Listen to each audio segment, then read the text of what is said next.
The NFL is just 3 weeks away from this upcoming Thursday. I can't believe that we've almost made it to the end of the offseason, and I am super excited for that. And thus continues our Tuesday tier list series. We all know that the NFL is an offensive driven league nowadays. So today, we are ranking each team's offense headed into 2025.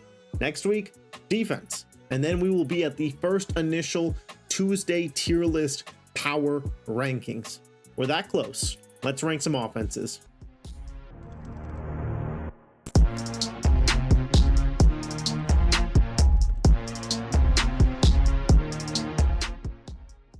So as you can see, we have S tier, A tier, B tier, C tier, D tier, and F tier.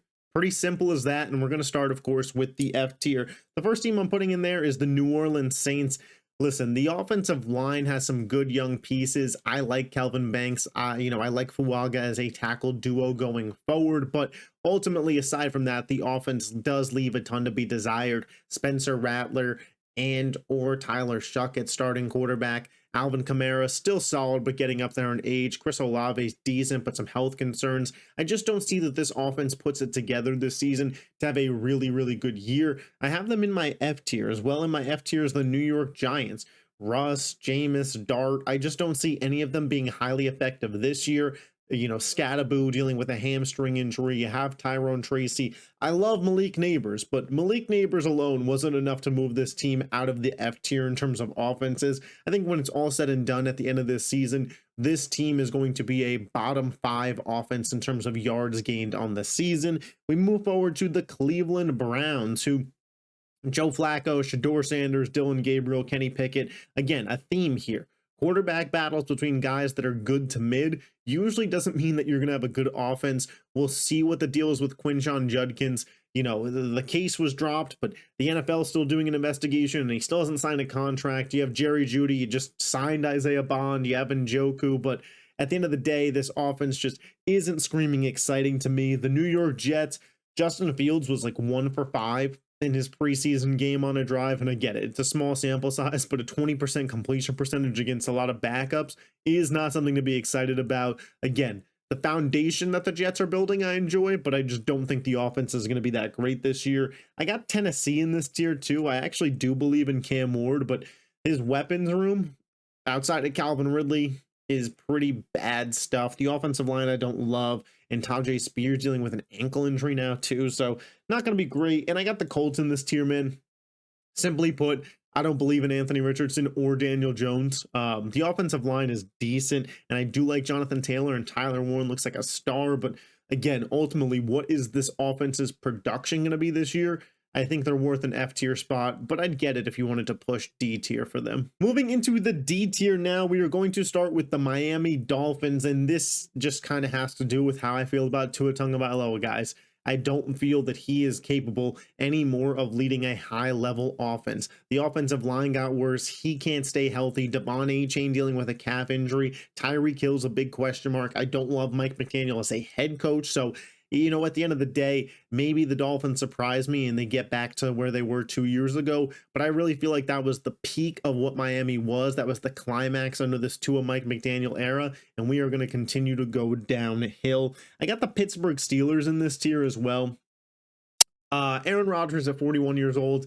Don't love it. Don't love the offensive line. I like the right side of the offensive line. It's pretty decent. It's DK Metcalf, and then they're working out Gabe Davis. They have Calvin Austin. The tight end room is pretty sweet with Freiermuth and Jonnu Smith. And I believe in Caleb Johnson, but until we see it, I'm not moving them up the tiers. This is reflective of where we're at and kind of what we generally know. And we don't really know if Caleb Johnson is that guy yet. I got Seattle in this tier as well. Seattle's a real interesting team this year. They've been kind of puzzling me a ton this offseason. I love their defense. Their offense confuses me. I don't think Darnold's an upgrade from Geno Smith. Kenneth Walker always dealing with an injury. And going from DK Metcalf, JSN, and Tyler Lockett to JSN, Cooper Kupp, and Marquez Valdez-Scantling doesn't feel like an upgrade either. Maybe they prove me wrong. I know a lot of people are high on Seattle. I just haven't quite gotten there, and the offense is the main reason why. I got New England in the D tier right now too, and New England has a ton of potential to move up, but there's just so many unknowns that I think for right now we have to place them here based on what we know. Drake May going into year 2, I do believe in him.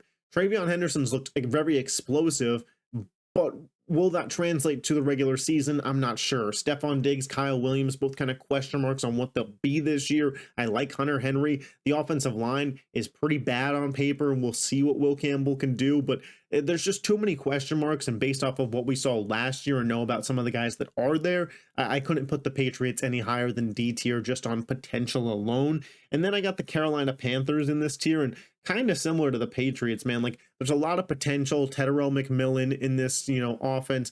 Bryce Young improving, the Chuba Hubbard, Rico Dowdle running back room, and then you have guys like Coker and Jimmy Horn who was drafted, Leggett. Like, can they figure it out? Sure. And I do think, like, with Dave Canales and Bryce Young getting better, they could move up this tier list. But based on what we know right now, the D tier is kind of just the question marks tier, I guess you could say. Moving into the C tier, there's a lot of teams in this tier. I'm going to put the Denver Broncos in this tier, man.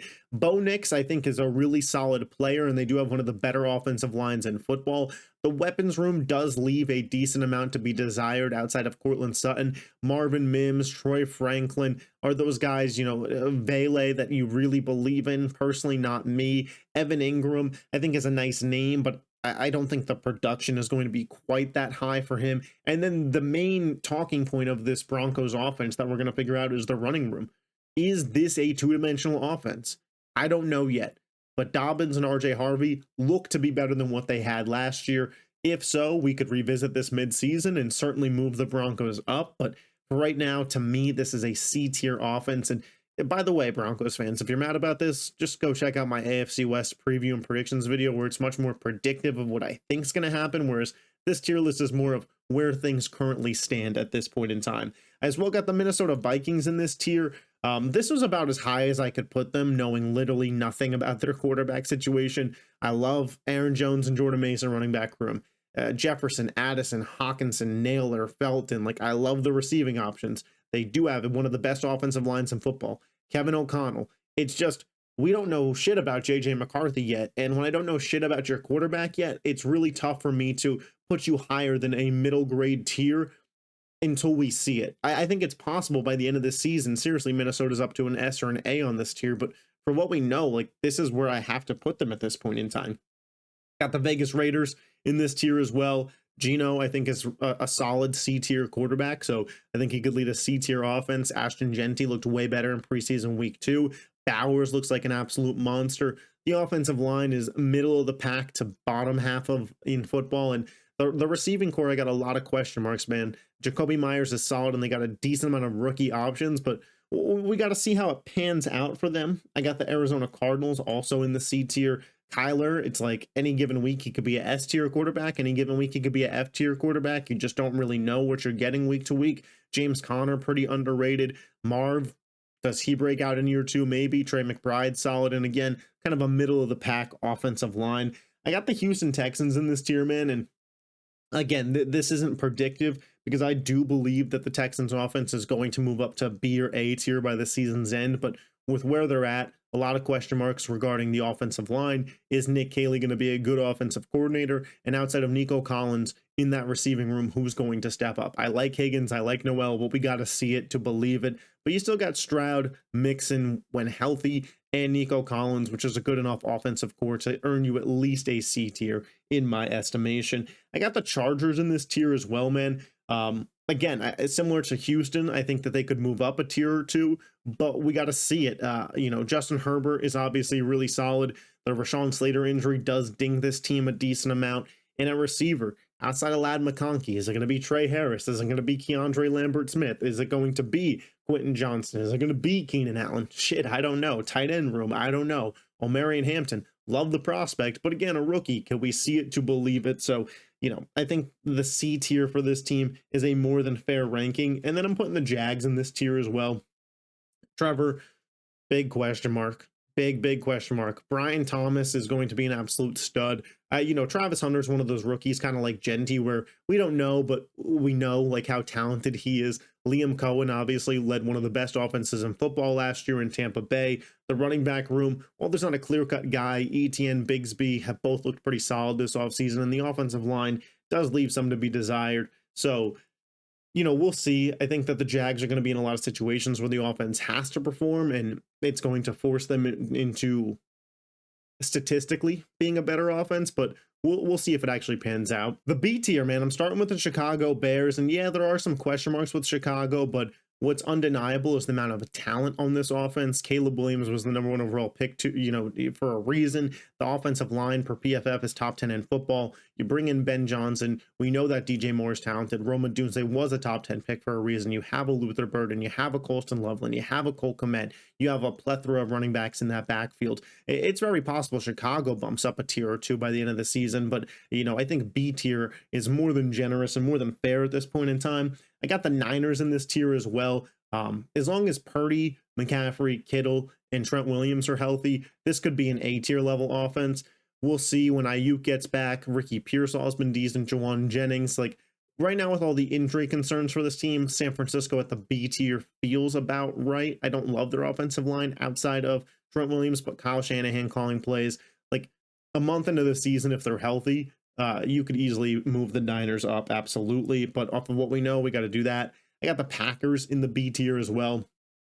Go Pack Go. Jordan Love, I think, is a B tier quarterback. Josh Jacobs, very underrated, had a really great season last year. But what do they have at wide receiver? I'm still not sure that they have a wide receiver one. Is Matthew Golden going to be that? Potentially, but outside of him, it's Jaden Reed, Romeo Dobbs, Christian Watson when healthy.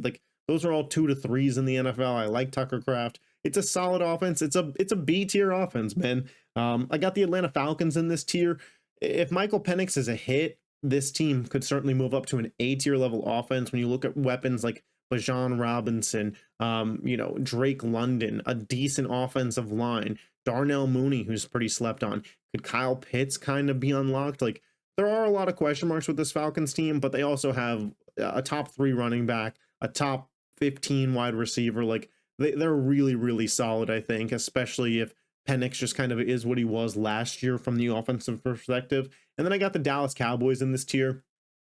Very one-dimensional offense in terms of they're just very pass game reliant, but Dak, CeeDee, George Pickens, we've seen Dak with 2 premier weapons before in Amari Cooper and CeeDee Lamb, and that passing game will be very, very fun to watch.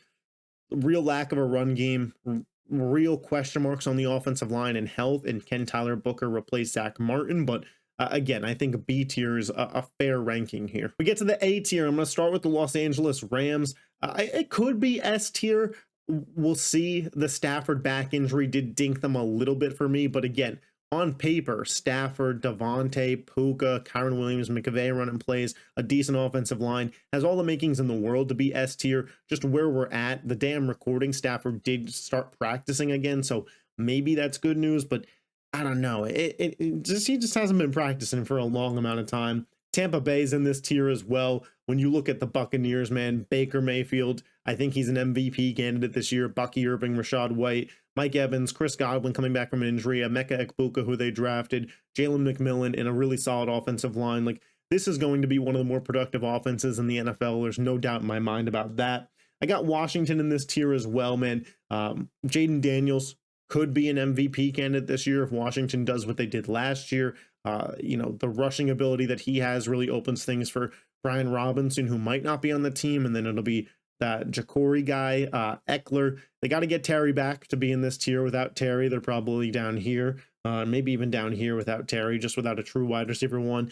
Debo looking kind of like Debo. The question is, how healthy does he stay? Zach Ertz, Noah Brown, this is mainly a Jaden Daniels ranking, and the same thing could be said for the Bills and the Chiefs, who both end up in this tier, even though I don't love the weapons on this team. But you have Josh Allen leading the way, James Cook back with this team, and then a bunch of question marks in the receiving room, but a good offensive line in Josh Allen. That shit's good enough to get you to an A tier. And for Mahomes, man, I don't know about their offensive line, but Mahomes, Worthy, Rashee Rice, Hollywood Brown, Travis Kelce, Pacheco, like, again, enough to get you to the A tier with those elite quarterbacks. And then we get to the S tier, man. The Baltimore Ravens, they were the most productive offense in football last year. They were the most productive rushing offense. I expect nothing to change on that front. Lamar Jackson, Derrick Henry going to be absolute menaces. A top half of the league offensive line. Zay Flowers is a wide receiver one. Andrews and Likely is a lethal tight end duo. And then you have Bateman and DeAndre Hopkins as receiving options as well, like fourth and fifth options. It's a loaded offense.